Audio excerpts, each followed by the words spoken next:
Hello hello hello मेरे प्यारे बच्चों, मेरे बिडूज, मेरे cuties, I hope you people are doing well at your end. सबसे पहले तो मैं स्वागत करती हूँ री स्टार्ट विद मोशन के इस प्यारे से चैनल पर मेरे प्यारे से क्यूटीज और मेरे प्यारे से बिडूज का। तो 5 मोस्ट इंपॉर्टेंट क्वेश्चंस मैं अभी लाई थी, जो मोस्ट रिपीटेड क्वेश्चंस है, जो आने वाले हैं अपने ट्रिग्नोमेट्री के, और उन क्वेश्चंस ने बल्ले बल्ले करा दी मेरे सारे बिडूज और क्यूटीज के। तो मैंने सोचा कि यार बाकी चैप्टर्स के लिए भी क्यों परेशान हो, मैंने कहा एक काम करते हैं, अर्थमेटिक प्रोग्रेशन के लिए भी बच्चों के लिए 5 मोस्ट इंपॉर्टेंट ऐसे क्वेश्चंस जो पेपर में पक्का आने वाले हैं। और एक चीज़ बोलूँ बेटा, ऐसा नहीं है जो क्वेश्चन में ऐसे बस मुंह उठा के उठा लिए, हाँ भाई अच्छा है, पसंद आ रहा है क्वेश्चन उठा लो, अच्छा भाई बारात में आया है क्वेश्चन उठा लो, ऐसा नहीं। पूरी टीम बैठती है, पूरे हम सब सारे लोग साथ में बैठते हैं, उसके बाद पूरी अच्छे से पूरा सर्वे करके, पूरा अच्छे से रिसर्च करके ये 5 क्वेश्चंस आपके लिए निकाले गए जो पक्का आपके एग्जाम में आएंगे। लिख कर ले लो, 5 एपी के क्वेश्चंस है, इसको करते हैं, आपके पूरे नंबर एपी में पक्के हैं। सबसे पहला क्वेश्चन आपकी स्क्रीन पर जो दिख रहा है, that is the value of X. हमें एक्स की वैल्यू निकालनी है, for which 2x, x+10 and 3x+2 are 3 consecutive terms of an AP. इसका मतलब अगर आप इसकी बात करें, जो ये इसकी बात हो रही है, सिंपल सटीक बात ये हो रही है कि ये जो 3 चीजें हैं, जो 3 भैया जी हैं, ये आपके एपी में हैं, मतलब A1, A2, A3 और ये एपी में है, हमें x की वैल्यू निकालनी है। अब आपको पता है एपी में है तो एक एपी कब होती है, जब जो डिफरेंस होता है वो कॉमन होता है। अगर आपको पता है कि जब डिफरेंस कॉमन है, डिफरेंस सेम है, तो वो एपी में होगा। इसका मतलब for sure A2 - A1 D आपका कॉमन डिफरेंस सेम होगा, और A3 - A2 भी सेम होगा। मैं क्या करूंगी, कॉमन डिफरेंस निकालूंगी। A2 - A1 करा, दैट इज x+10 - 2x करा, तो -x+10 मेरा एक बार D आया। मैं A3 - A2 करूंगी, तब भी मेरा D आएगा। A3 कितना है, 3x+2 माइनस x+10, जब पूरा सॉल्व करा अपना तो 2x - 8 मेरा D आ गया। अब आप एक चीज बताओ, डिफरेंस तो सेम ही होगा ना, क्योंकि एपी में है, उन्होंने बोल दिया है। इसका मतलब जो ये D है और ये G, जो ये D है, दोनों इक्वल होने ही होने हैं, हमें पता है। मतलब -x+10 और आपका 2x - 8 है, मतलब फर्स्ट और सेकंड इक्वेशन आपकी इक्वल होनी है तो आप बिल्कुल इक्वेट कर दीजिए, आगे पीछे कर दीजिए, सारी भीड़ एक तरफ, x एक तरफ, आपकी x की वैल्यू 6 आ गई। चक दे फट्टे, यही तो निकालनी थी, इतनी क्या मगजमारी करनी है। गेटिंग माय पॉइंट मेरे प्यारे बिडूज। चलिए नेक्स्ट क्वेश्चन की तरफ इसी के साथ बढ़ते हैं। नेक्स्ट क्वेश्चन आपका ये है कि if the sum of Sn, the sum of the first n terms of an AP is, ये बहुत इंपॉर्टेंट क्वेश्चन है, ध्यान रखिएगा इसको। जो ये 3n² - 4n है, 3n² माइनस आपका 4n है, आपको nth टर्म निकालना है। कभी भी आपको ऐसे क्वेश्चन समझ में आए ना, और आपको समझना है कहाँ से स्टार्ट करूँ, क्या करूँ, तो उल्टा चलो, nth टर्म निकालना है आपको। nth टर्म निकालना है तो a + n - 1 × d, तो उसके लिए a और d निकालना आपको आना चाहिए। आपको गिवन Sn की टर्म है, आप क्या करेंगे, Sn से, पहले सुनिएगा, आप Sn से S1, S2, S3, n की वैल्यू 1, n की वैल्यू 2, n की वैल्यू 3 डाल के देखो बेटा। एक चीज बोलती हूँ, जब भी हम कोई क्वेश्चन करते हैं ना, तो क्वेश्चन के लिए सोल्यूशन से ज्यादा लेआउट इंपॉर्टेंट होता है। आपके दिमाग में लेआउट प्रिपेयर होना चाहिए, उसके बाद क्वेश्चन। ऐसे बस मुंह उठा के आप क्वेश्चन स्टार्ट कर दिया, सोल्यूशन समझ में कुछ आया नहीं, पहले क्वेश्चन समझो, उसका लेआउट बनाओ दिमाग में। अब आप लेआउट क्या बनाओगे कि भाई Sn के लिए हेल्प से मैं S1, S2, S3 निकालूंगी। S1, S2, S3 की हेल्प से मैं A1, A2, A3 निकालने की कोशिश करूंगी, क्योंकि S1 जो होगा वो A1 होगा, और A2 - A1 आपका S2 - S1 आपका A2 होगा। Getting my point. S3 - S2 आपका A3 होगा। इससे आपकी टर्म्स ऑफ एन एपी आ गई, सम से टर्म्स आ गई, टर्म से आप D निकाल लेंगे या AN निकाल लेंगे। देखिए मैंने क्या करा, Sn की हेल्प से सबसे पहले मैंने n को 1 रखकर मैंने S1 निकाला, जो कि मेरा -1 निकला। फिर n को 2 रखकर, इसी के अंदर n को 2 रखकर मैंने क्या करा, S2 की वैल्यू 4 निकाली, ऐसे S3 निकाला। अब मेरे पास S1, S2, S3 आया। दिस इज नॉट एपी, ये एपी नहीं है। अब इससे एपी निकलेगी, जो आपका A1 है वही S1 होगा, जो S1 आपका -1 था वही A1 है। अब आप A2 निकालोगे, जैसे आपको पता है कि D कैसे निकालते हैं, आपको D पता है कि A2 - A1 कर दो या A3 - A2 कर दो तो D निकलता है।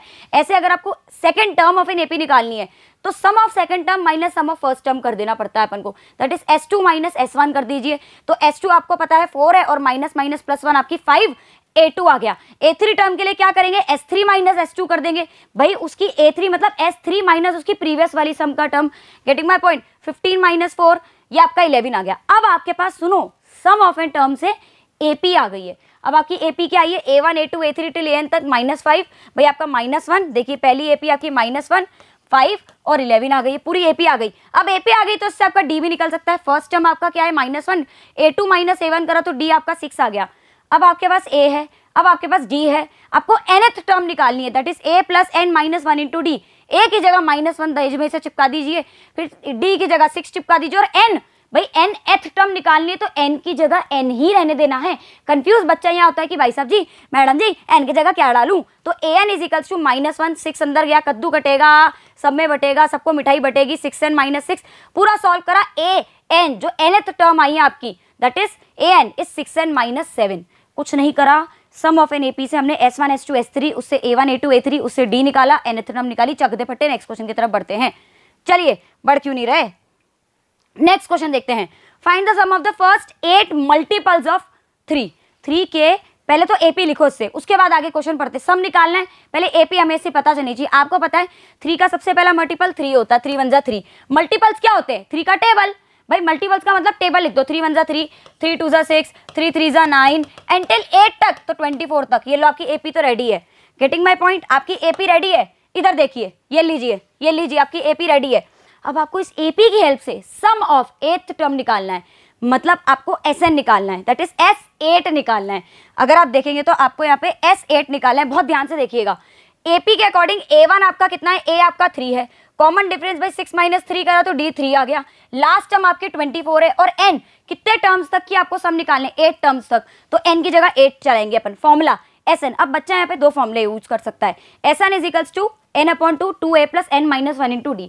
इतना बड़ा फॉर्मूला यूज करके क्यों मगजमारी करनी है, डी निकालने की भी जरूरत नहीं है इसमें। तो गेटिंग माय पॉइंट, आप क्या करिए n/2 a + l, क्योंकि आपको लास्ट टर्म गिवन है, जैसे लास्ट टर्म गिवन है ना, ये छोटा वाला फॉर्मूला लगा दो। देखो यही होता है कि फॉर्मूले याद करने से ज्यादा आपको अप्लाई करना आना चाहिए, और अप्लाई करना कैसे आता है, सिर्फ प्रैक्टिस। जितनी प्रैक्टिस करोगे तो बल्ले बल्ले तो शाबा शाबा पक्के हैं। ठीक है, n/2 a + l, n की जगह 8, 2 की जगह 2, a की जगह आपका 3, लास्ट टर्म मतलब nth टर्म जो आपकी लास्ट टर्म थी वो 24 थी, पूरा सॉल्व करा 108। तो S8 जो आपका आया है वो 108 आया है। एंड आई होप आपको ये क्वेश्चन समझ में आ गया होगा। नेक्स्ट क्वेश्चन की तरफ इसी के साथ अपन बढ़ते हैं। Very very important question, very very. ठीक है, अब इस क्वेश्चन को रीड करते हो, वैसे सारे इंपॉर्टेंट है। मैडम जी क्या ड्रामा कर रहे हैं।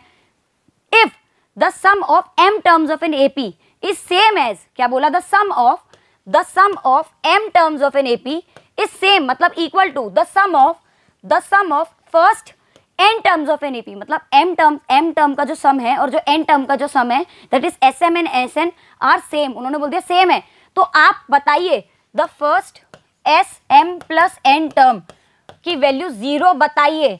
ये गिवन है, ये आपको प्रूफ करना है, ये प्रूफ करना है। कैसे करेंगे प्रूफ, देखिए सबसे पहले कैसे करेंगे इसको मैं आपको सिखाती हूँ।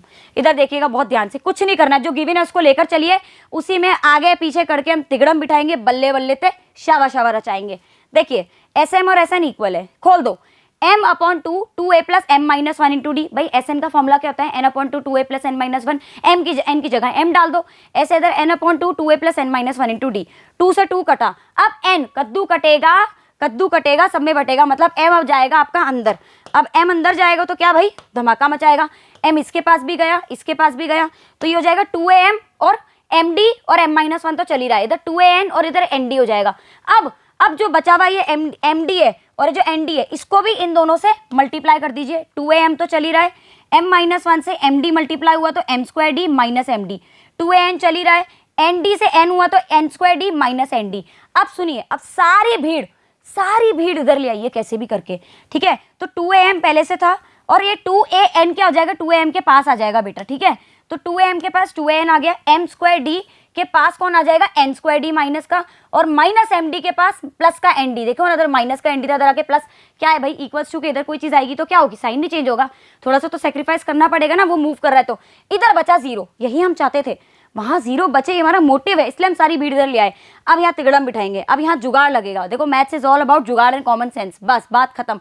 कॉमन सेंस अपन लगा रहे हैं, देखो जुगाड़ लगाते हैं। अभी इन दोनों में से 2a साफ दिख रहा कॉमन है तो m - 1 बचा, इसको इसमें से d कॉमन है तो m² - n², इसमें से देखो -d कॉमन निकालोगे तो प्लस का m माइनस का n, that is m - n। अब आप बोलोगे d क्यों कॉमन निकाला, -d क्यों निकाला, d क्यों नहीं निकाला। भाई इधर भी m - न बच रहा है तो कोशिश करके इधर भी तो m - n, थोड़ी सी तो सिमिलैरिटी रखो, कुछ भी चल रहा तो नहीं ना चलेगा अपना। अब सुनो, जब अपन इसको खोलेंगे तो ये a² - b² क्या होता है, a² - b² क्या होता है, a + b - b, तो ये m + n m - n हो जाएगा। गेटिंग माय पॉइंट, खसमणु खाने कोई बात नहीं, m + n m - n। अब सुनो, यहाँ पे 2am - n, d m + n m - n, -d m - n, क्या चीज आपको सब जगह दिख रही है। अगर आप अगर आप इधर देखें तब भी m माइनस एन आ रहा है, इस वाली टर्म में देखें तब भी m माइनस एन आ रहा है, इधर भी m माइनस एन आ रहा है, तो निकालो ना कॉमन और बाहर फेंको उसको। तो इधर से m माइनस एन, इधर से m माइनस, पूरे में से m माइनस एन कॉमन आया, 2a m माइनस एन में से m माइनस एन बाहर निकला तो इधर 2a बच गया, इसमें से m माइनस एन निकला तो d m प्लस एन बचा और पूरा निकल गया, तो आपका माइनस d बच गया, जो कि जब पूरा माइनस d पूरा d कॉमन आएगा तो m प्लस एन माइनस 1 बच जाएगा इधर आपका। Getting my point. अब जैसे आपको ये चीज मिली, जैसे आपको ये, जब देखो आप बहुत पास हैं, तो m माइनस एन उधर जाके 0 से डिवाइड हो गया, तो 2a plus m minus N minus 1 into D की जो वैल्यू है वो आपको 0 मिल गई, 0 मिल गई, 0 मिल गई। अब सुनो, आपको वैल्यू किसकी निकालनी थी, आपको वैल्यू किसकी निकालनी थी बेटा, आपको वैल्यू निकालनी थी m प्लस nth टर्म की, m प्लस n की। तो sum s m plus n is equals to m plus n upon 2a plus m plus n minus 1 into d. अब आप ऊपर देखोगे, इसकी वैल्यू तो ऊपर आपने 0 निकाली, तो इसकी जगह मैं 0 नहीं लगा सकती, और ये पूरा 0 से मल्टीप्लाई है तो पूरा 0 हो गया। हमें 0 तो प्रूफ करना था, है करना था ना 0 प्रूफ, लो प्रूफ हो गया, चकदे पट्टे नबदे गिल्ली। आगे बढ़ते हैं नेक्स्ट क्वेश्चन की तरफ इसी के साथ। चलिए, this is the last question, 5th question है, last, very very very important, और मुझे ऐसा लगता है मेरा इंट्यूशन थोड़ा स्ट्रॉन्ग है इस क्वेश्चन को लेकर, ये क्वेश्चन आएगा पक्का इस बार, और I work on my intuition, ये वाली चीज़ है, बिल्कुल है। चलिए आगे बढ़ते हैं। द 7th, पहले वाला देखते हैं, क्वेश्चन रीड करते हैं। The 7th term of an AP, the 7th term of an AP is 7 times, है ना, is equal to the 11 times 11 terms of an AP. आपको 18th टर्म निकालनी, उल्टा चलो उल्टा चलो, 18 टर्म को क्या लिख सकते हो, a प्लस 17d, मतलब आपको कुछ इसी में तिगड़म बिठानी है। बहुत महा इजी क्वेश्चन है, महा इजी क्वेश्चन है। इधर देखिएगा, 7a7 is equals to 11 is 11, मैंने बता दिया, खोल दो, 7 की जगह 7 को a प्लस 6d लिख सकते हैं, a plus n minus 1 into D, है ना, n माइनस 1 मतलब 7 minus 1 into D, that is 6d, तो a प्लस 6d, इसको a प्लस 10d, खोल दो, कद्दू कटेगा सब में बटेगा, कद्दू कटेगा सब में बटेगा, 7a प्लस 6 7 जा 42d, 11a प्लस 110। इसको जब आपने पूरा सॉल्व करा तो आपको जो पता है a की वैल्यू माइनस 17d मिल जाएगी। अब देखो माइनस 17d मिल गई, अब आपको क्या, इसका क्या करें, 4 डाले मैडम जी, नहीं, अब आपको निकालना क्या था, खस मणु खाने, इतना दूर जाके गिरा है राम, मैं मर जाऊं। हाँ, a18 आपका कितना आ गई, मैं वापस a18 को आप लिख क्या सकते हो खोल के, a प्लस 17d, और a की वैल्यू तो माइनस 17d निकाली अपन ने, है जी, इधर चिपका दो, a की जगह माइनस 17d प्लस 17d, आपका दहेज में चल ही रहा था, माइनस 17d से प्लस 17d कटा, 0 आ गया, और आपका a18 की टर्म 0 आ गई। And this was very important question. ये 5 इंपॉर्टेंट क्वेश्चंस थे, और ये मैं इंपॉर्टेंट नहीं बोल रही हूँ, ये आएंगे एग्जाम में कहीं ना कहीं किसी ना किसी सेट में उठकर, तो इनकी तैयारी अच्छे से, इनको अभी के अभी वापस से 3 बार कर लो। और मुझे ये चीज़ अच्छे से लगता है कि अब आपको क्लियरेंस मिल गई होगी, थोड़ा बूस्टअप भी मिला होगा, और क्वेश्चंस की प्रैक्टिस भी करनी है बड़े, 5 तो अपने को बिल्कुल टिप्स पे होने चाहिए। एंड आई होप आपको अच्छे समझ में आएगा। हैव अ नाइस डे, चक दे फटे, धन्यवाद, बाय बाय।